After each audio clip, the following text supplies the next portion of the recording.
And I came away from today just feeling like the best human on the planet. And it costs nothing in all reality, right? Just spending time with different people, inviting them into our world, and experiencing what we do and experience as a family. And I never banked on how that would affect other people.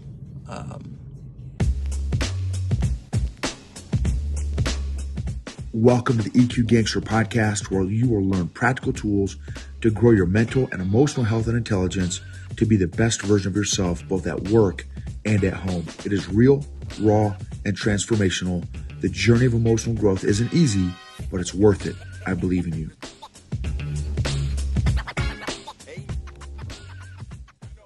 This episode is sponsored by Arrowhead Leadership Consulting. What are your organization's biggest pain points right now? Low EQ leaders, weak managers, toxic culture, high turnover, low engagement, leader development, lagging behind company growth, no company career path. Let us know if your organization needs leadership coaching, workshops, training, or keynotes. Visit arrowhead-leadership.com for more details. Arrowhead-leadership.com. EQ Gangsters, just want to give you a quick introduction to this episode. This is from a buddy of mine. I'll leave his name off. Get ready for the accent. He has the coolest accent ever. That's the first note. The second note is he did not send this to me in order for me to make this a post, an episode. So, we communicate back and forth on. We communicate back and forth, and so he sent me this message, and so I asked him after he sent me the message, "Hey, bro, do you mind? Would there be any chance you'd be willing to let me use this message as an actual episode on the EQ Gangster podcast?" So, and he was willing, but I told him, "Hey, look, I'll keep everything private and stuff," because again, he didn't send this to me so that I would do this. Just, it shows his heart, and just talk about restoring faith in humanity. This guy, we've known each other for a number of years now, and how he has taken ownership of his own growth journey and the impact that he has on the people around him. This is just an example of the impact that a small decision can make in somebody else's life. So thank you, bro. You know who you are. Thank you for sharing this message. Hopefully it blesses and encourages all of you who watch and or listen to this episode. All right, bro. So EQ debrief. So today we did something a little different, but not too different, right? Through Wheelchair Rugby, I have met another family who have a very similar story to mine and Liz, albeit with a decent age gap. So I met this kid called Connor, like maybe a year ago, and Connor is the head coach for Wheelchair Rugby for Hull KR, which is my rival team. And when I say rivals, we are solid rivals, in ways I can't even begin to explain. It's just, the two teams hate each other, and the two fan bases hate each other. However, Connor attends a lot of our wheelchair rugby sessions, and we get on really well. He also went to college with my younger brother. Now, Connor has a very similar medical history to Louis, in the sense that he has cerebral palsy. However, Connor's physical disabilities are far more severe than Louis, in terms of he is in a motorized power chair. He cannot move his left arm, cannot move both legs. Now, Connor is early 20s, probably 22, I want to say. His father is from Scotland and is originally from Scotland. He now lives in and is active military. And his mother is originally from the south of England and now also lives. Super cool family. I want to say early 50s. And we just get on like a house on fire.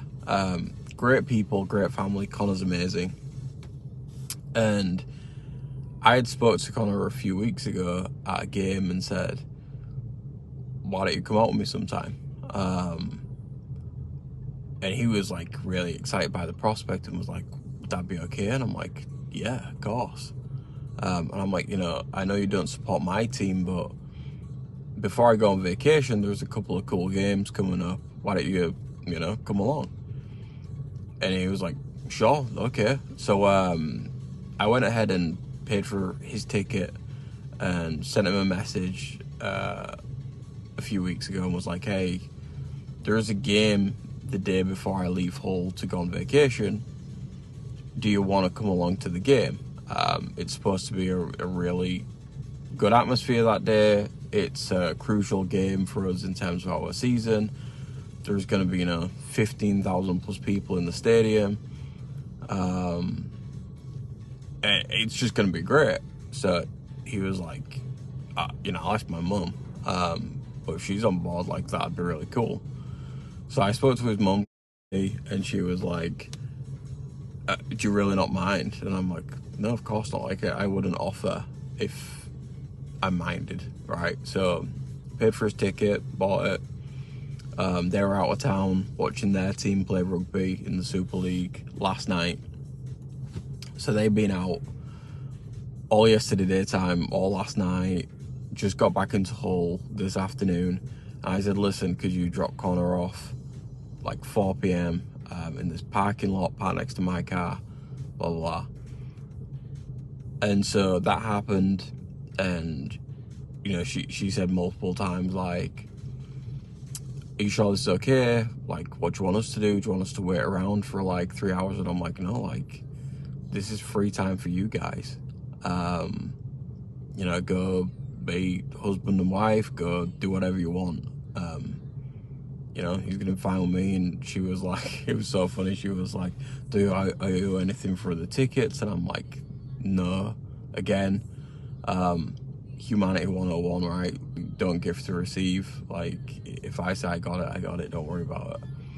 And she was like, oh, here's Connor's debit card and his credit card, and if he needs anything. And I'm like, no, listen, Kirsty, put those away. Like, he's rolling with me, I got it.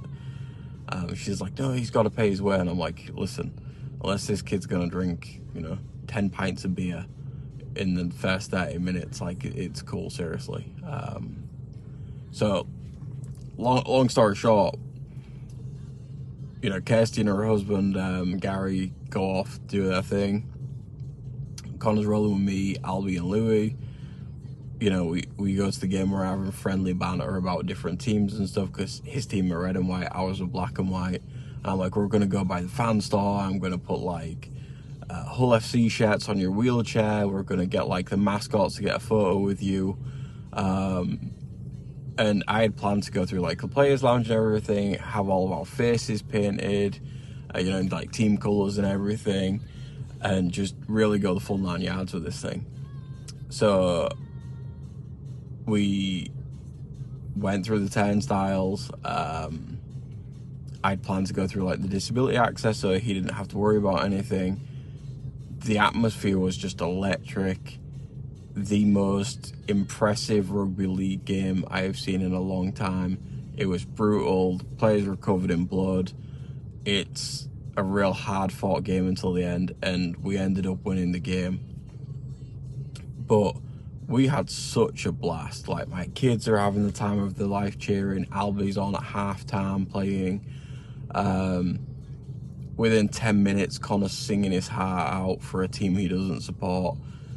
I've got the kid a pint of beer. So, I'm like, Lauren was at home packing stuff, right? And she's like, dude, you're on national TV, you know, pouring beer into his mouth, right? Because he only has to use one hand, and he's just all smiles, loving it. And it was just the most heartwarming, fulfilling day, afternoon ever.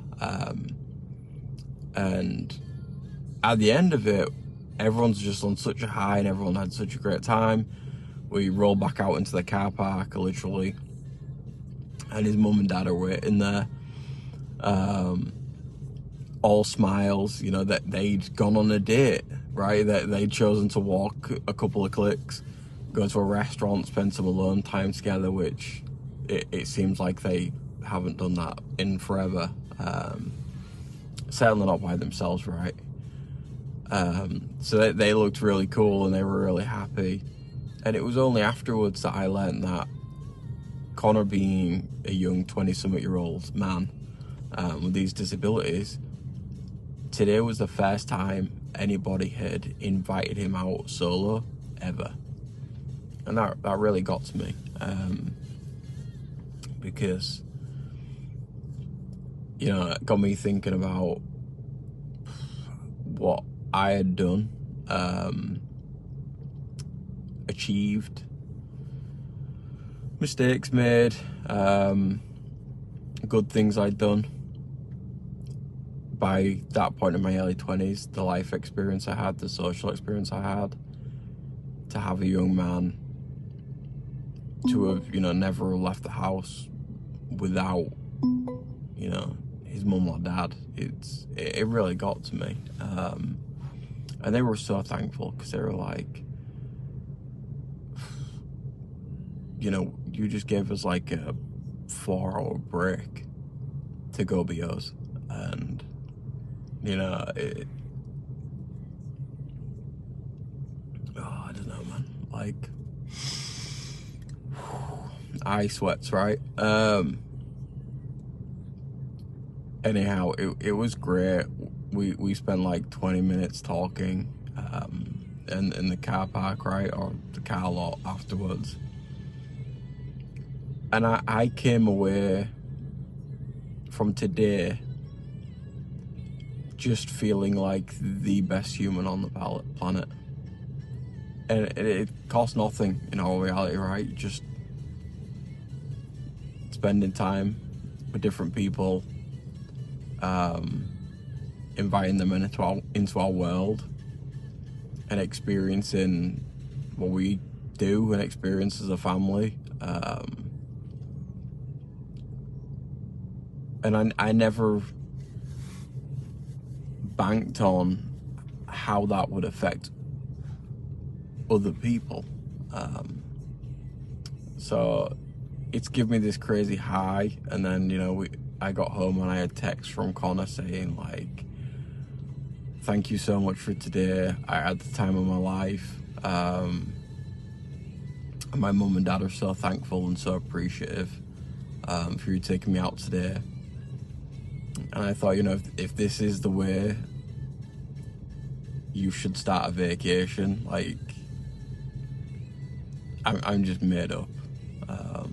I feel like today I was the best version of myself. And I think that those moments are pretty important. Okay, so love you, bro.